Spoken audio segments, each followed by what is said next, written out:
Bom dia! Essa semana nós vamos estudar 2 gêneros, carta pessoal e e-mail. Do e-mail vocês já ouviram falar, né? Nós até já usamos aqui nas nossas aulas, eu mandando atividade para vocês. Então, o e-mail é o gênero usado para trocar mensagem pela internet. Professor, e ainda usa carta? Usa sim. Não tanto quanto se usava antes, mas ainda usa-se carta sim, certo? Hoje nós vamos falar sobre a carta pessoal. O que é uma carta pessoal? É uma mensagem, é algo que eu mando ou para um amigo, ou para um parente, para alguém mais próximo. O que vem a ser a carta? Carta é um gênero que visa a comunicação escrita entre as pessoas, então tem que lembrar disso. Os dois são mensagens escritas. A carta ela vai pelo correio, né?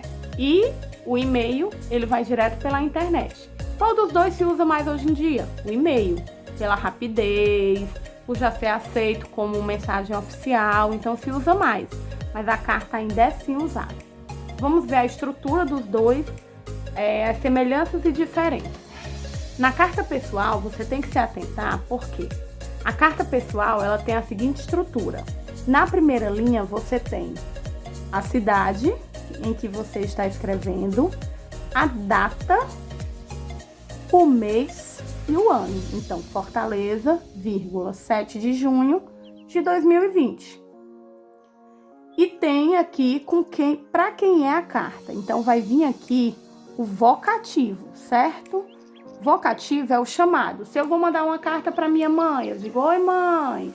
Se eu vou mandar uma carta para minha professora, olá professora fulana. Aqui eu tô mandando para vocês, né? Oi alunos, como vocês estão? O que estão fazendo nessa quarentena? E aí eu continuo a escrever a minha carta, né? Eu pergunto como é que tá a saúde de vocês, dos familiares, eu poderia perguntar se vocês estão cumprindo o isolamento, o que é que vocês mais fizeram, do que é que vocês tiveram medo, do que é que vocês sentem saudade, quais são os planos para vocês, e aí lotaria a minha folha. No final vem a despedida e a assinatura, certo? E vem a assinatura. Essa é a estrutura da carta. Qual é a linguagem utilizada na carta? Vai depender para quem você está mandando. Se eu mando uma carta para um amigo, eu não preciso escrever numa linguagem super formal, porque o meu amigo é como se eu estivesse conversando com ele. Se eu mando uma carta para minha mãe, para o meu pai, para um primo, para um tio, eu não preciso de uma formalidade muito grande. Agora, se eu vou mandar uma carta, por exemplo, para o prefeito para reclamar de alguma coisa, aí eu preciso ter um nível de formalidade maior, certo? O e-mail. A estrutura do e-mail é parecida com a da carta, mas mudam algumas coisas.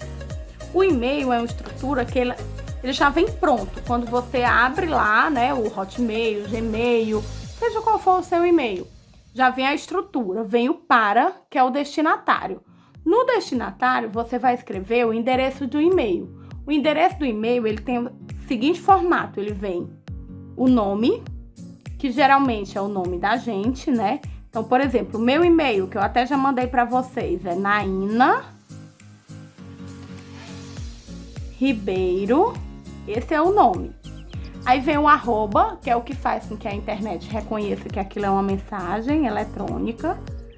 O provedor, o meu provedor, no caso, é o Hotmail.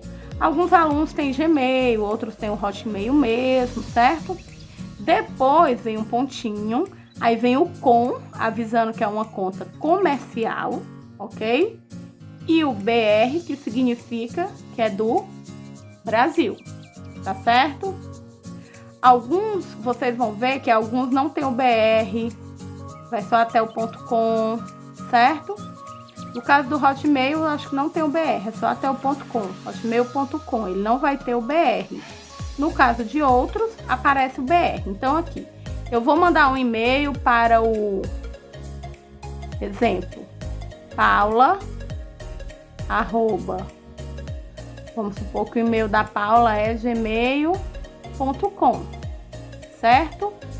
Então, eu mando aqui o e-mail para Paula. Professora, como é que a Paula vai saber de quem é o e-mail? Se a senhora só botou que é para ela. Quando ela receber lá, o meu endereço aparece lá para ela. Então, ela vai saber que é meu. Outra coisa, local e data aparece automaticamente no e-mail. Então, você também não precisa colocar. Se você quiser mandar o mesmo e-mail para mais de uma pessoa, você coloca aqui embaixo os outros endereços. O assunto é o título. Por exemplo, eu vou mandar um e-mail para a Paula perguntando sobre como é que está a quarentena dela. Então, o título do assunto do e-mail vai ser quarentena, tá certo? E aí, o começo eu faço, assim como a carta, eu faço o vocativo. Oi, Paula. E aí, eu começo, né? Como estão? Como você está? Professora, no e-mail, eu posso escrever, por exemplo, porque no WhatsApp, muitas vezes, ao invés de você dizer você faz o quê? VC, não é isso? Ao invés de você colocar também, você coloca o quê? TB. No e-mail, eu posso fazer isso? Gente, se for um e-mail para um amigo seu, avisando que as aulas vão começar, um e-mail muito pessoal, não tem tanto problema da linguagem. Por quê? Porque a linguagem ela vai variar conforme a situação. Então, sendo assim, você pode sim usar essa linguagem. O ideal é que você sempre use uma linguagem informal, no caso de um e-mail para um amigo, mas que também não seja com essa linguagem que chamam de linguagem internetês, tá certo? Então, estrutura da carta, lugar, data, vocativo, o corpo da carta, que é a mensagem em si, despedida e assinatura.